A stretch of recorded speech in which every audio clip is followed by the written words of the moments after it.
다들 행복한 하루를 보내고 계신가요? 사연을 보내려고 하니 어떻게 물꼬를 터야 할지 감이 잘 안 잡히네요. 안녕하세요. 저는 얼마 전에 한국에 들어온 40대 여자입니다. 어떤 이야기를 할지 참 궁금하시죠? 제 이야기는 전 남편과의 징글징글한 이야기입니다. 그럼 지금부터 속 시원하게 한번 털어보겠습니다. 제 남편은 말 그대로 개천용, 개천에서 용이 난 케이스였습니다.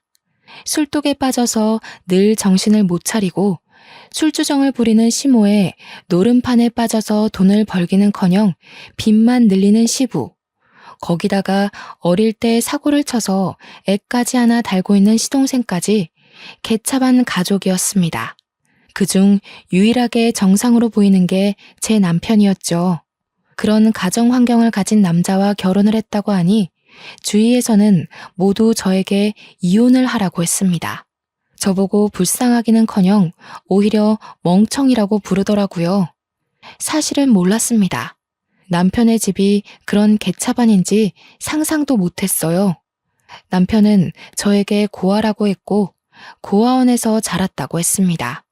그래서 우리 집에서는 오히려 쌍수를 들고 환영을 했죠.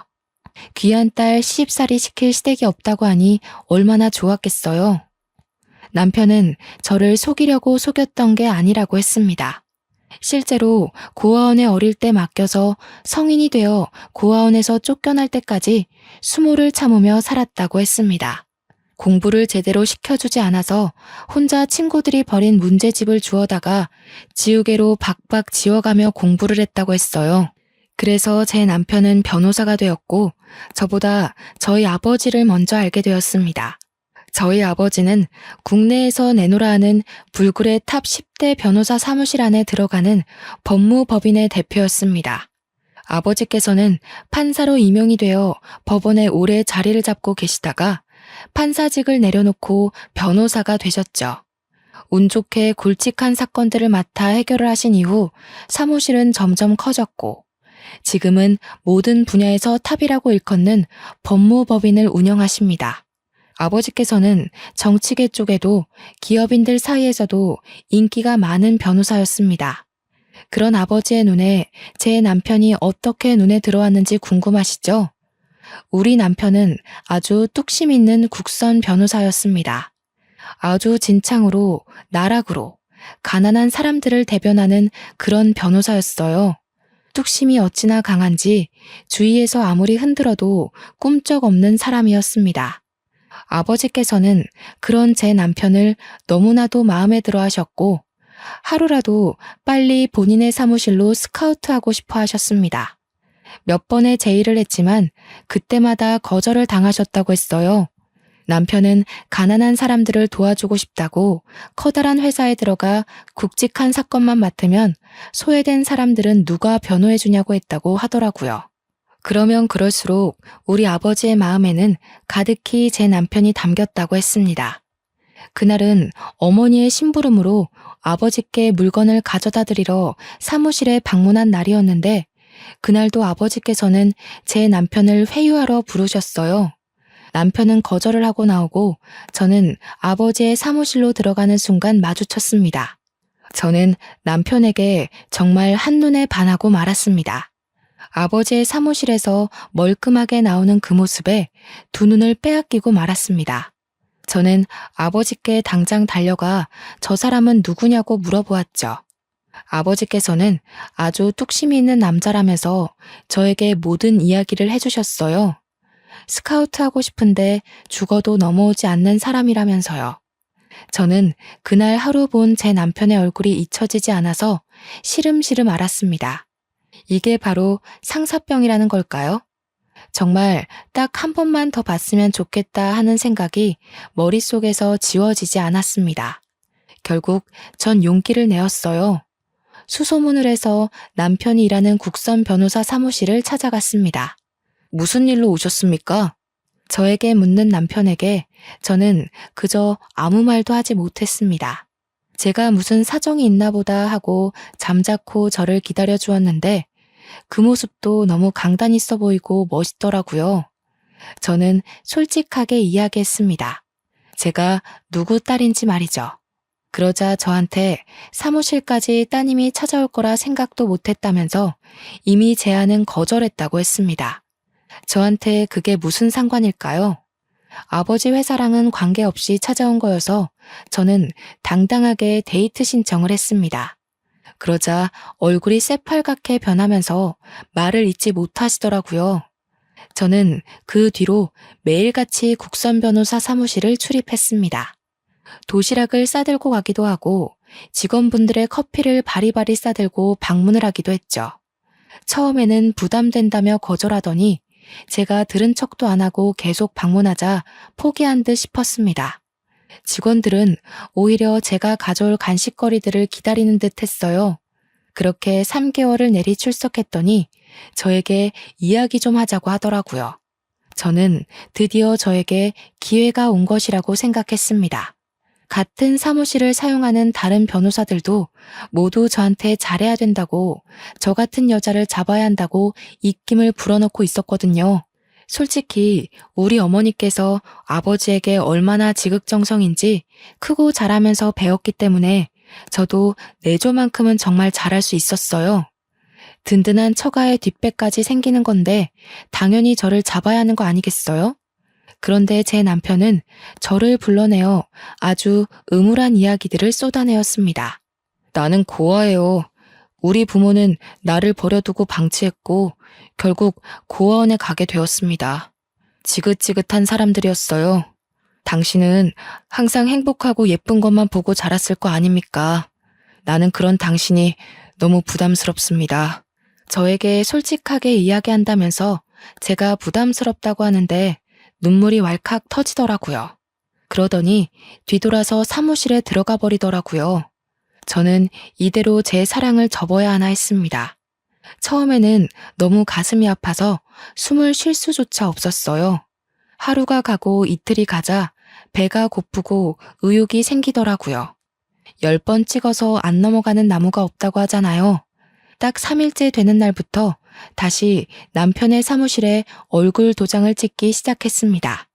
그리고 남편이 저를 쫓아내려고 하는 순간 정면 돌파를 했어요. 제가 부담스럽다고 했지만 저를 싫어하는 건 아니잖아요. 남편은 허를 찔린 듯한 얼굴을 했고 저는 이 남자의 진심을 엿볼 수 있었습니다. 이 사람은 정말 나와 자신의 집안 차이나 살아온 모든 것이 맞지 않는다고 느꼈을지언정 저를 좋아하고 있다는 건 확실하다고요. 그래서 저는 더 이상 뒤로 미루지 않았습니다. 이 사람을 끝까지 쫓아다니기로 마음을 먹었죠. 그래서 8개월이 지났을 때 이 사람은 저에게 항복을 했습니다. 제 마음을 받아주기로 했어요. 저는 정말 행복해서 날아갈 것 같았고 남편은 저의 아버지 회사로 스카웃 제의까지 받아들이게 됐습니다. 우리 아버지는 저에게 정말 복덩이라고 하셨어요. 우직한 남편이 아버지의 사무실에 입성하자 아버지는 정말 평생 소원 다 이뤘다는 말을 하셨죠. 저는 이때다 싶어서 남편과 연애 중이라는 사실을 밝혔고 아버지는 아주 놀라워하시면서도 축하를 해주셨어요. 우리 남편이 고아라는 사실을 저희 부모님께서 쌍수 들고 환영했다고 하셨잖아요. 아버지께서는 당장 결혼이라도 하라며 저희를 응원해 주셨습니다. 그래서 저희는 결혼을 준비했어요. 남편이 국선 변호사로 일하면서 모아둔 돈이 별로 없었기에 저희 아버지께서 통 크게 사무실 근처에 아파트를 하나 사주셨고요. 어머니께서는 혼수를 채워주셨습니다. 남편은 너무 면목 없다며 늘 우리 집에 와서 죄인처럼 굴었지만 부모님께서는 남편에게 당당하게 굴으라고 하셨습니다. 어디 가서 절대 뒤처지지 않는 땡땡 법무법인의 변호사라고 기죽지 말라고 하셨어요. 그렇게 저희는 행복한 웨딩 촬영도 하고 신혼집을 꾸미며 결혼식 날만 기다리고 있었습니다. 그런데 사건은 결혼식 당일에 터졌어요. 남편이 고아라고 했기 때문에 우리 가족 모두 그런 줄 알고 있었고 혼주석 또한 비워뒀었거든요. 그런데 결혼식이 시작되기 30분 전에 식장이 조금 소란스러워지더니 혼주석에 떡하니 웬 아줌마 아저씨가 앉아있는 거예요. 저는 신부 대기실에서 소식을 듣고 너무나도 황당해했고 남편은 신부 대기실에 찾아오지도 않았습니다. 저는 이게 어찌된 일인가 싶어서 인사를 드리고 있는 부모님을 황급히 호출했어요. 그러자 어머니께서 제게 오셔서 너무 황당하다며 이야기를 해주시는 겁니다. 글쎄, 이서방의 부모가 맞다네. 분명 고아라고 했었는데 그게 고아원에 버려두고 성인이 될 때까지 찾아오지 않았었나 봐. 그러다가 변호사 되고 돈 잘 번다는 이야기를 어디서 주워 듣고는 수소문해서 오늘에서야 나타난 거라대.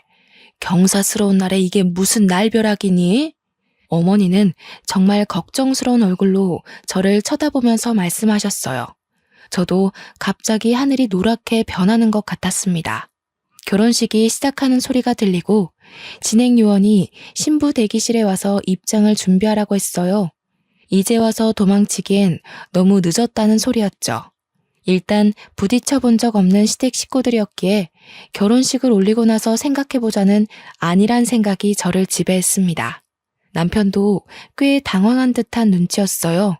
힐끗 바라본 신랑 쪽 혼주석에는 한복을 어디서 대여했는지 조금 낡아 보이는 한복을 입고 앉아 계신 남편의 부모님과 시동생, 그리고 갓난 아기가 보였습니다.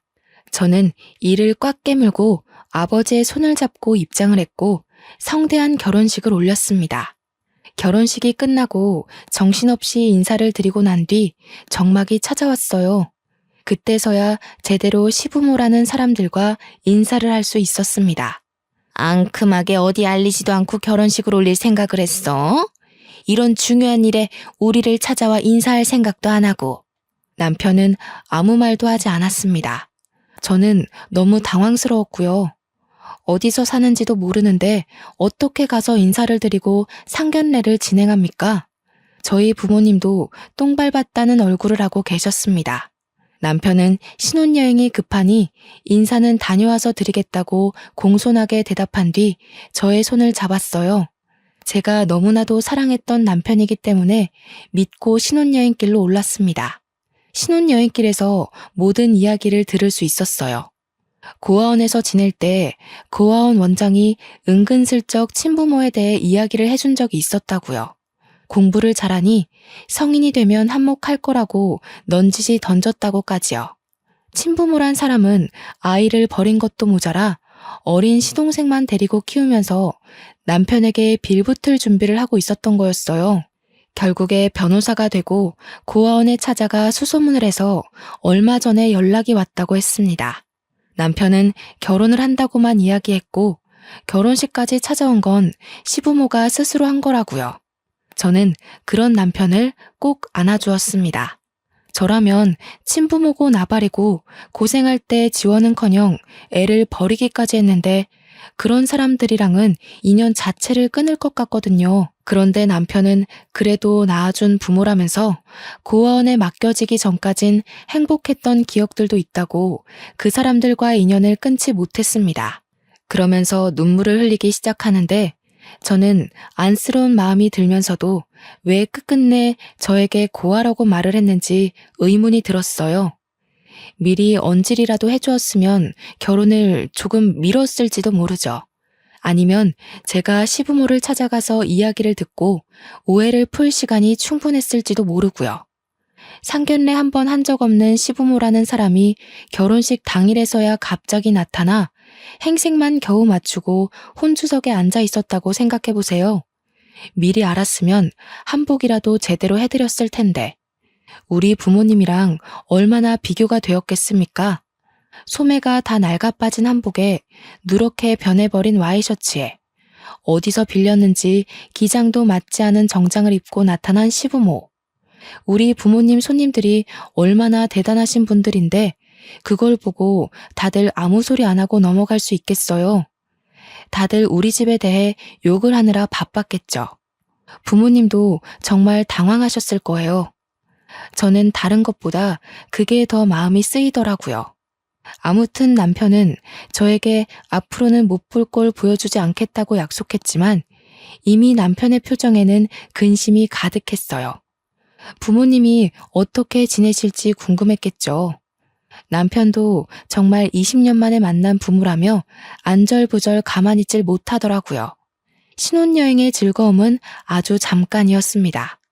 그렇게 서울로 돌아와 신혼집에 들어갔는데 시부모란 사람이 신혼집 구경은 언제 시켜주냐고 연락이 왔습니다. 남편은 집으로 초대를 해도 되겠냐고 물었고 솔직히 친부모인데 제가 거절할 수 없어서 알겠다고 했습니다. 부지런하게 집들이 음식을 만들고 시부모를 초대했습니다. 그 자리에는 당연히 어린 시동생과 갓난 아이까지 오게 되었고요. 집이 아주 궁전이네. 방이 2개만 더 있었어도 우리랑 둘째까지 같이 사는 건데. 저는 그 말에 입을 떡 벌렸죠. 신혼집인데 어떻게 시부모를 모시고 살겠어요? 거기다가 시동생까지요? 제가 남편의 옆구리를 쿡 찌르자 남편은 안 될 소리라고 하면서 지금은 어디 사시느냐 묻더라고요. 저는 그 말을 왜 붙이나 했어요. 지하 단칸방이라도 산다고 그러면 우리 집으로 모실 것 같은 기세였거든요. 남편은 분명 저에게 피해가는 일 없게 하겠다고 호언장담했는데 실제로 친부모를 보니까 그 다짐은 어디다 팔아먹은 건지 우유부단하게 굴었어요.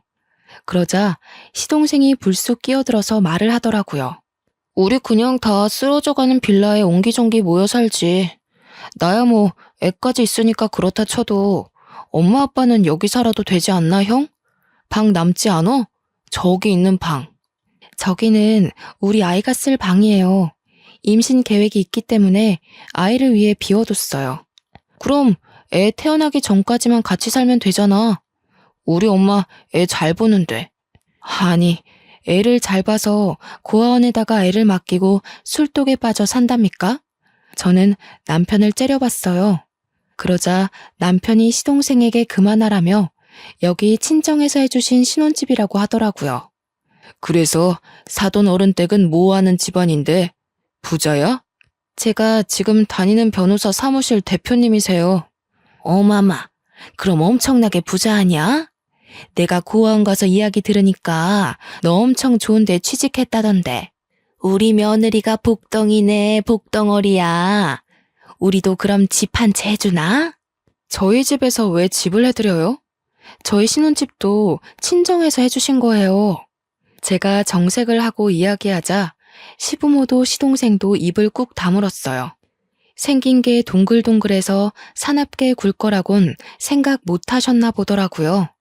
저는 재빨리 음식을 내왔고 음식이 모두 동나자 피곤하다는 핑계로 시댁 식구들을 내쫓았습니다. 남편은 시댁 식구들이 사라지고 나서야 저에게 미안하다고 사과를 했어요. 제가 당신 정말 좋아해서 쫓아다닌 건 맞지만 이런 상황까지 예상했던 건 아니에요. 앞으로 당신이 제대로 처신했으면 좋겠어요. 남편은 알겠다고 고개를 끄덕였어요. 처음의 바램처럼 제대로 된 바람막이가 되어주겠다고 약속했습니다. 하지만 뻔뻔하기 그지없는 시부모들은 저에게 아주 갖은 요구를 해댔습니다. 처음에는 아주 불쌍하게 이야기를 했어요. 당장 뜨끈한 쌀밥이 먹고 싶은데 돈이 없으니 10만 원만 보내달라고 하더라고요. 10만 원이 없어서 허덕이진 않았기 때문에 처음에는 그냥 보내드렸죠. 그런데 매주마다 요구를 하시는 거예요. 10만 원씩. 그러더니 시간이 좀 지나니 달마다 용돈을 달라고 하시더라고요. 50만 원. 매달 50만 원만 붙여주면 우리가 너네 살림에 절대 간섭 안 하마. 우리도 돈을 벌긴 벌고 있는데 손주까지 키우려니 살림이 워낙 빠듯해서 그래. 저한테 비굴하게 비는데 매몰차게 거절할 수가 없었어요. 그래서 매달 50만 원씩 남편이 주는 생활비에서 뚝 잘라 보내주기 시작했습니다. 한동안은 잠잠하던 시댁 식구들은 3개월쯤 지나자 본색을 드러냈어요. 지금 살고 있는 빌라가 너무 낡아서 난방도 제대로 안 되고 비도 샌다면서요. 저에게 집 수리를 좀 해줄 순 없냐고 하는 거예요.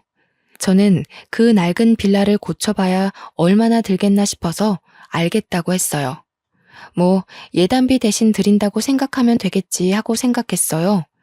그런데 글쎄 인테리어만 한 게 아니라 가전제품도 싹 바꿨더라고요. 뻔뻔하게 저에게 4천만 원을 달라고 하는데 비가 들이치는 부분 메우고 벽지만 발랐다면서 4천만 원이 말이 되느냐고 되물었죠. 그랬더니 너무 당당하게 말을 하시는 거예요. 아니, 벽지를 싹 발라놓으니까 우리 낡은 가구들이 눈에 거슬리잖아. 부자 며느리 좋다는 게 뭐니? 이럴 때 딱 돈 쓰는 거지. 제가 아직도 친정에서 용돈 받아다 쓰는 줄 아셔요? 이거 다 그의 지갑에서 나오는 거예요. 그의 용돈 줄여서 할부로 갚아야 하니까 그런 줄 아세요. 얘야, 얘야 하고 애타게 저를 부르는 소리가 들렸지만 무시하고 전화를 끊었습니다. 제가 친정에 말해서 4천만 원 빌리는 거야 어렵지 않죠. 꾸준히 제가 모아왔던 돈들도 있고 그거야 어려운 거 아니지만 그래도 저한테 당당하게 요구하는 꼴이 마음에 들지 않았어요. 제 남편에게 문제집 한 건 사줘본 적 없는 사람들이 무슨 염치로 집을 저렇게 다 뜯어 고치는지. 그러나 시부모만 뻔뻔한 게 아니었습니다. 이제 갓 군대에서 전역한 시동생은 더욱 파렴치한 놈이었죠. 시동생에게 어린 아이가 있다고 했잖아요. 군대에서 휴가 나왔을 때 여자친구를 임신시켰는데 여자친구가 애만 덜렁 시댁에 두고 사라졌다고 하더라고요. 아직 앞날이 창창한 20살이라 아이를 키울 자신이 없다고 애만 두고 떠났다고요. 고아원에 버리겠다고 난리를 친 시부모를 시동생이 설득했대요. 그 이야기만 듣고 제정신이 박힌 사람이구나 싶었는데 아니더라고요. 군대 제대하고 나서부터 애는 뒷전이고 맨날 PC방에서 담배 피고 술집 가서 술 먹고 노느라 바빴대요. 그래서 애가 아빠를 보고도 낯설어 한다고 하더라고요. 그런 시동생이 저한테 애를 데리고 다니는데 불편해서 그런다며 차를 사달라고 하더라고요. 그걸 왜 저한테 말하는지 이해가 되지 않아서 남편이랑 상의해보라고 했죠. 우리 형 아시잖아요. 고아원에서 힘들게 산 거. 그런데 어떻게 형한테 차까지 사달라고 해요? 그럼 얼굴 3번도 안 본 형수한테 차 사달라고 하는 건 되고요. 스스로 일해서 돈 벌어 사세요. 이야기 들어보니까 맨날 집에서 게임하고 술 먹는다고 하던데 애를 위해서 사는 게 맞아요? 시동생은 형수 너무하네, 있는 사람이 더하다던데 궁시렁거리면서 전화를 끊었습니다. 저는 화가 나서 남편이 퇴근하고 돌아오자마자 이야기를 했어요.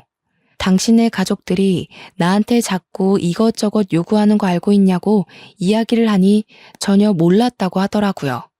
그러면서 저한테 용돈을 드리고 있는데 그걸로 부족한가? 하는 거예요. 제가 매달 50만 원씩 드리는 거 그거 남편한테 말한 적이 없었거든요.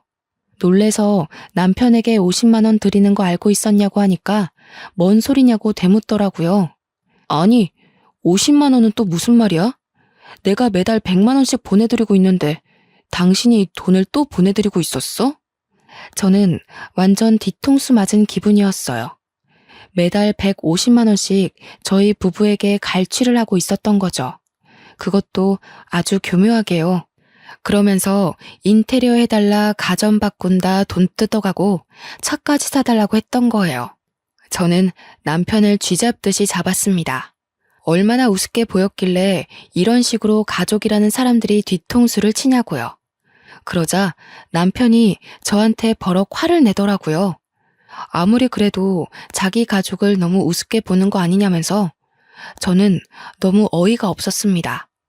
지금 사기 결혼 당한 기분을 맞게 하는 게 누군데 나한테 화를 내는지 속된 말로 남편까지 다 짜고 친 거 아닌가 하는 생각까지 들었어요.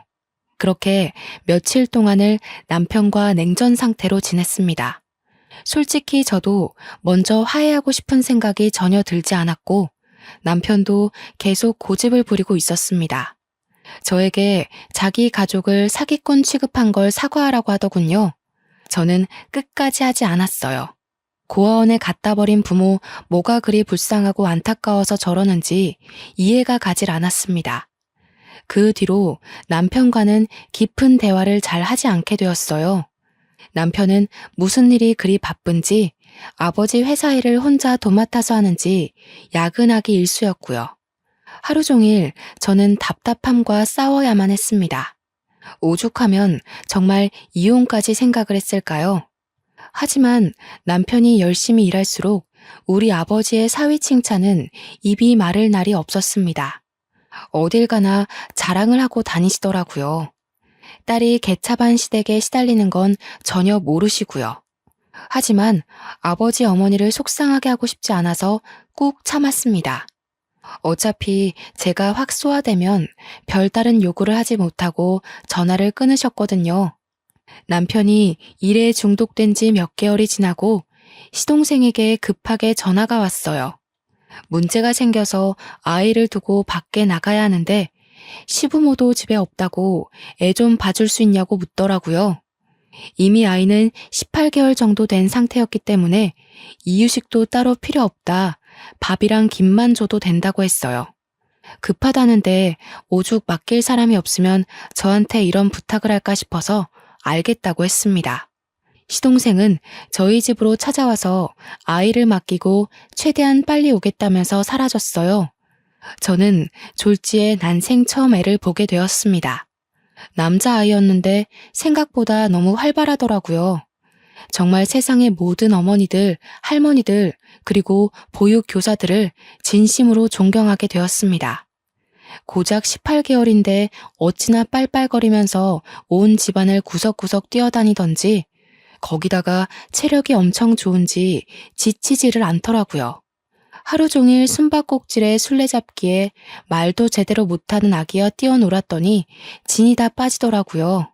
남편은 밤 9시가 돼서야 퇴근을 했고 그때까지도 시동생이 나타나지 않아서 저는 거실에서 아이와 함께 잠이 들었습니다. 아무래도 하루 종일 뛰어논 탓인지 애는 뒤척이는 기색 없이 잠들었어요.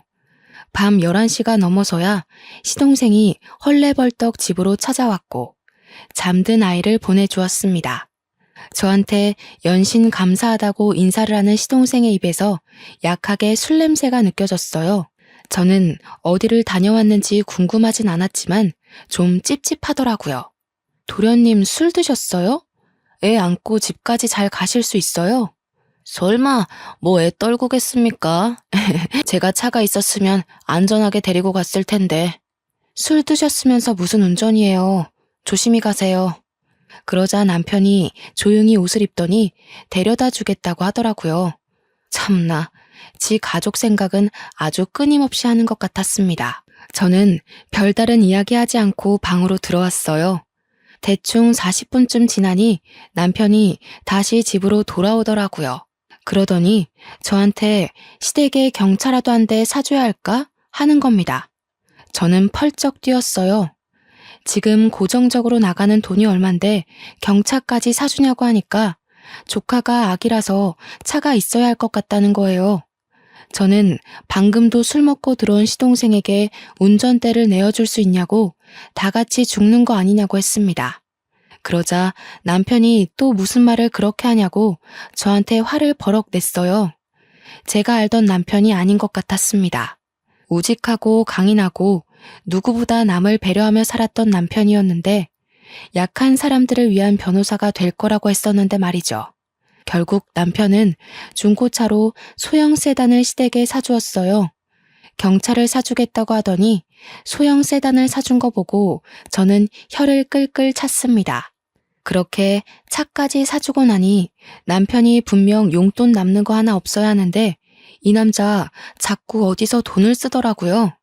시댁에 소고기를 보내고 조카를 준답시고 몇십만 원짜리 장난감을 사주고 저는 아버지에게 슬쩍 남편의 연봉이 올랐냐고 물어봤는데 그건 아니라고 했어요. 원래도 잘 벌긴 했지만 그래도 저희가 매달 청약도 들고 적금도 있고 고정 생활비에 지출비도 있고 시댁에 150만 원씩 용돈도 드리고 하다 보니 남편이 유동적으로 쓸 수 있는 현금이 부족하긴 해야 하는데 이상하게 화수분처럼 돈을 꺼내더라고요. 슬슬 찜찜해지기 시작했죠. 그렇게 또 2달이 흐르고 시동생은 간간히 저희 집에 아이를 맡겼어요. 조카가 절 좋아한다는 말도 안 되는 이야기를 들이밀면서 애를 맡기더라고요. 처음에는 한두 번이니까 알겠다고 좋은 마음으로 아이를 봐주었는데 이게 시도 때도 없이 그러니까 저도 싫더라고요. 주말에 남편이랑 데이트라도 할라 치면 조카를 데려오질 않나. 평일에도 불쑥 찾아와서 1시간만 맡아주세요, 2시간만 맡아주세요 하는데 제가 무슨 보모라도 된 기분이었습니다. 그래서 하루는 집에 없는 척을 했어요. 배를 여러 번 누르고 문도 쾅쾅 두들기다가 집에 진짜 없나? 하면서 조용해지더라고요. 엘리베이터가 열렸다 닫히는 소리도 들려서 시동생이 갔나 싶어서 인터폰을 켜보니까 없더라고요. 그래서 잘됐다, 집에서 늘어지게 영화나 봐야지 하고 있는데 갑자기 조카의 울음소리가 들리는 거예요. 놀래서 현관문을 벌컥 열었습니다. 그러자 시동생은 어디로 사라지고 없고 현관문 앞에 조카만 덜렁 있었어요. 아직 2돌도 안 된 아기를 두고 사라진 거예요. 저는 놀래서 시동생에게 전화를 하려고 휴대폰을 열었는데 문자가 하나 와 있더라고요. 형수, 어디 갔어요? 문 앞에 애 두고 저 일 좀 보고 올게요. 집에 얼른 들어가서 애 좀 챙기세요. 저는 정말 너무너무 빡쳤습니다. 그래서 바로 아이를 데리고 집에 들어와 시동생에게 전화를 걸었습니다. 전화를 당연히 받지 않더라고요. 그 뒤로도 3번을 더 걸었는데 받지 않았어요. 결국 남편이 먼저 퇴근해서 돌아왔고 아이와 함께 저녁을 먹고 씻긴 뒤 남편에게 문자를 보여주었습니다. 남편은 문자를 보더니 놀래서 눈이 땡그레지더라고요. 그 순간 시동생이 현관문 벨을 누르더라고요. 남편이 문을 열어주었고 제가 바로 시동생의 뺨을 때렸습니다. 남편도 시동생도 무척 놀란 얼굴이었어요. 도련님, 아무리 상식이 없다고 해도 제정신이에요? 문자만 하나 덜렁 보내놓고 애를 문 앞에 두고 사라지면 어떡해요? 이 어린애가 계단이라도 굴렀으면 어쩔 뻔했어요. 아빠라는 사람이 이렇게 무책임해도 돼요? 제가 막 소리를 지르자 남편이 그제서야 시동생을 혼내기 시작했어요. 그러자 시동생이 입을 꾹 다물고 자고 있는 아이를 들쳐업고 가더라고요. 남편이 따라 나서는 걸 보면 집까지 데려다 주는 것 같았습니다. 저는 열을 식히느라 샤워를 하고 나왔더니 남편이 와 있더라고요. 제가 뺨 때린 게 너무했냐고 물어보니 아니라고 잘했다고 하면서도 뭔가 할 말이 있어 보였어요. 할 말이 있으면 지금 하라고 했더니 저한테 조카 이야기를 하더라고요. 동생이 너무 어리기도 하고 조카는 엄마의 손길이 필요한 것 같아서 말이야. 내가 부모님이랑 이야기를 해봤는데 조카를 우리가 입양해서 키우는 게 어떨까? 저는 남편에게 바로 손에 집히는 휴지를 던졌습니다. 우리한테 애가 있는 것도 아닌데 어떻게 그런 말을 할 수 있어? 남의 자식을 내 자식처럼 키우라고. 그게 말이나 되는 소리야? 언제는 고아라며, 가족 없다며. 남편은 저에게 진정하라고 오늘은 따로 자자고 하면서 거실로 나갔습니다. 저는 너무 스트레스를 받아서 구토가 확 올라왔어요. 한바탕 변기를 붙잡고 다 토해낸 뒤 겨우 잠이 들었습니다. 그 뒤로 스트레스 탓인지 미열도 자꾸 오르고 식욕도 없고 어지럽기도 하고 그러더라고요. 그러다 일이 확 터졌죠. 시모가 술 먹다가 옆 테이블 아줌마랑 시비가 붙어서 싸움이 났는데 옆 테이블 아줌마를 거의 발로 밟았다는 거예요. 곤죽이 된 피해자가 시모에게 폭행치사 소송을 건 것이었어요. 남편은 난리가 나고 시모는 저에게 우리 아버지 회사 변호사 1명 빵빵한 분으로 붙여달라고 요구를 하고 저는 진짜 저희 부모님 보기 부끄러워서 아무 말도 못했고요. 저한테 계속 전화를 걸어서 변호사가 그리 많은데 자기 일 봐줄 사람 하나 없는 게 말이 되냐고 소리를 치는데 진짜 혀를 깨물고 싶었어요. 시부는 저한테 아들이랑 시모 몰래 50만 원만 빌려주면 100만 원으로 불려서 갚겠다는 헛소리나 하고요. 개버릇 남 못 준다더니 시부는 아직도 노름질을 하고 있고 시모는 술독에 빠져 살고 있었습니다. 남편은 하루하루 말라가고 있었어요. 안쓰러워서 보듬어주고 싶다가도 지 가족 챙기는데 힘쓰는 걸 보면 정내미가 뚝 떨어졌습니다. 그러다가 문득 알게 되었습니다. 제가 생리를 하고 있지 않다는 사실을요. 저는 바로 약국에 가서 임신 테스트기를 했고 선명한 두 줄을 확인했습니다. 이걸 경사라고 해야 할지 악재라고 해야 할지 너무나도 두려웠어요. 남편에게 점점 신뢰를 잃어가는 와중에 덜컥 임신이라뇨. 하지만 산부인과에 가서 8주가 됐다는 소견을 받고 아이의 심장 소리를 들으니 모성애가 생기더라고요. 어떻게 해서든 내 아이만큼은 정말 제대로 번듯하게 사랑만 주면서 잘 키워야겠다. 그런 생각이 들었습니다. 그런데 병원에서 제 자궁이 약하다고 하더라고요. 유산기가 있으니까 조심해야 된다고 저 같은 산모들은 30주가 돼도 불안해야 한다고 했어요. 절대로 무리하지 말고 집에서 쉬는 것만 생각하라고 하면서요. 저는 제 임신 사실을 남편과 친정에 알렸습니다. 친정 부모님은 당연히 너무나도 좋아하셨죠. 저에게 벌써 어디 한약이 좋다더라 하시면서 하루빨리 손주를 만날 날을 기대하고 있었습니다. 남편에게는 모든 걸 솔직하게 말했습니다. 제 자궁이 약해서 절대로 스트레스 받으면 안 되고 무리해서도 안 된다고요. 남편은 제 말을 잘 이해한 것 같았어요. 그 뒤로 시부모에게 연락을 받는 일이 없었거든요. 하지만 한 가지 시동생만큼은 여전히 눈치 없이 굴었습니다. 저에게 자꾸만 조카를 맡기고 사라졌어요. 분명 술 먹고 노는 게 맞는데 아니라고 뚝 잡아떼면서 제가 거절하지 못하게 집으로 애부터 들이밀더라고요.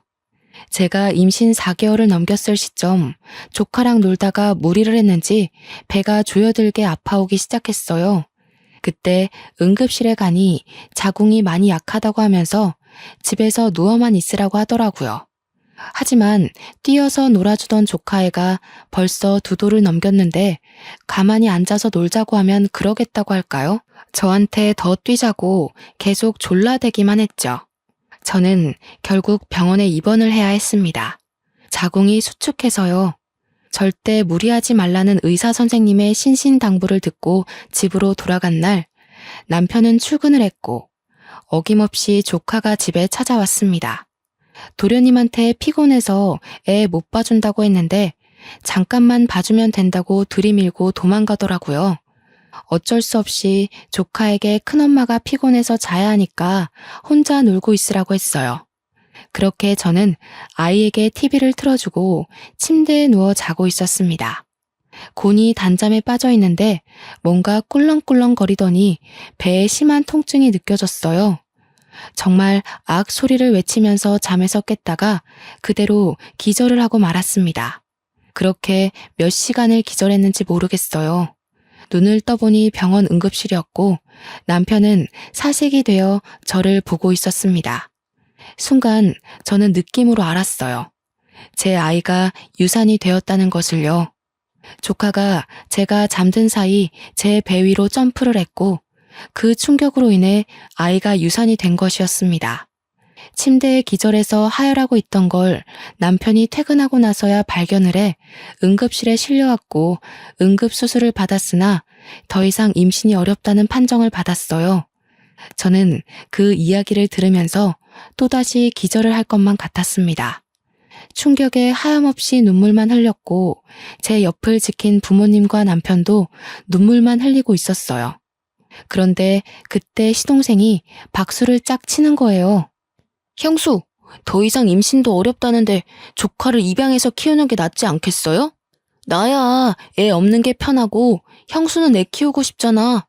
엄한 애 입양하는 것보다야 핏줄 입양해서 키우는 게 낫지. 이 미친놈이 뭐라고 하는 거야 지금? 지금 내가 누구 때문에 아이도 잃고 이렇게 됐는데. 당신 흥분했어. 시동생한테 미친놈이라니. 뭐가 어쩌고 어째? 멍청한 놈이 미친 소리 하니까 미친놈이라고 하지. 내가 아주 사람을 잘못 봐도 단단히 잘못 봤구만. 지금 이 와중에 자네를 버린 가족들 편을 드는 겐가? 내 딸이 아니라 내 눈앞에서 당장 저 미친놈 데리고 썩 꺼지게. 남편은 그게 아니라며 아버지께 변명을 했지만 아버지는 듣지 않으셨어요. 꼴도 보기 싫으니까 당장 꺼지라고 소리를 치셨고 저도 지지 않고 나가라고 소리를 질렀습니다. 저는 남편과 시동생이 나가자 아버지께 당장 이혼하겠다고 말씀을 드렸어요. 아버지는 제 손을 꼭 잡으며 일단 몸조리에 신경 쓰고 이혼은 그 다음에 바로 진행하자 하시면서 미안하다고 하셨습니다. 자기가 사람 보는 눈이 너무나도 부족했다면서 제 손을 잡고 그렇게 한참을 우셨어요.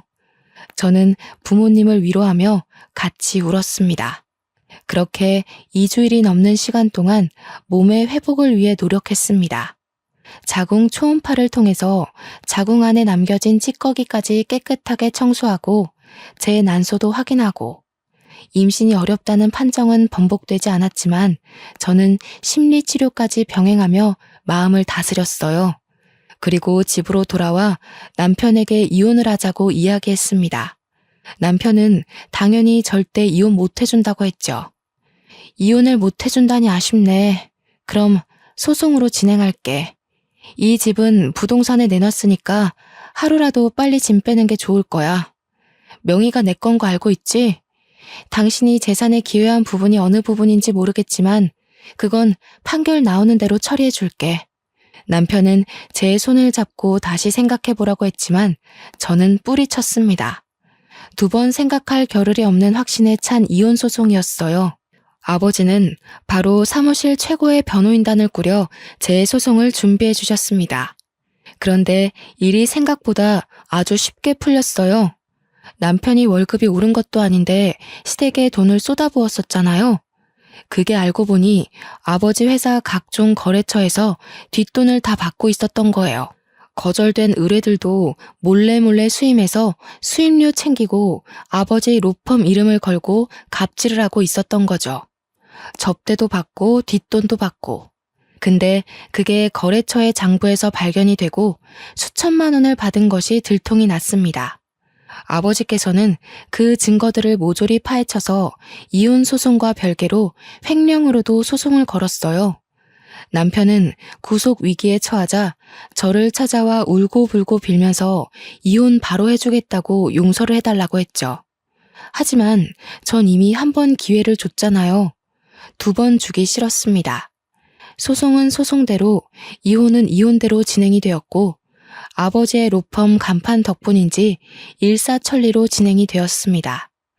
재산 분할할 것도 전혀 없었던 게 남편이 횡령으로 고소가 되었고 그 횡령한 돈을 시댁에 쏟아부은 정황도 발견되었기 때문이었죠. 벌금도 된통 맞은 것도 모자라 변호사 자격 정지까지 받았으니 쌤통이죠. 인과응보라고 하나요? 결국엔 다 자기 업보로 돌아오게 되어 있습니다. 자기들이 버린 첫째 아들은 결국 또 처가댁에서 버려졌고요. 변호사라는 타이틀에 들러붙었으나 지금은 자격정지 먹고 손가락만 쭉쭉 빨고 있고요. 저는 유산과 이혼이 모두 정리된 이후 해외에 나와서 물 맑고 공기 좋은 곳에서 몸을 회복했어요. 지금 스위스의 로잔이라는 도시에 온 지 2년이 넘었는데 참 한적하니 좋습니다. 늘 풍경은 다채롭고 제 마음의 감정을 잘 다스려주고 있습니다. 내일은 또 어떤 자연이 저를 감싸줄지 아주 기대가 돼요. 날이 점점 추워지고 있습니다. 감기 조심하시고 항상 행복하게 좋은 것만 보고 지내셨으면 좋겠어요. 저도 곧 한국에 들어갈 예정이라 또 다른 저의 여정이 기대가 되네요. 제 이야기 들어주셔서 감사합니다.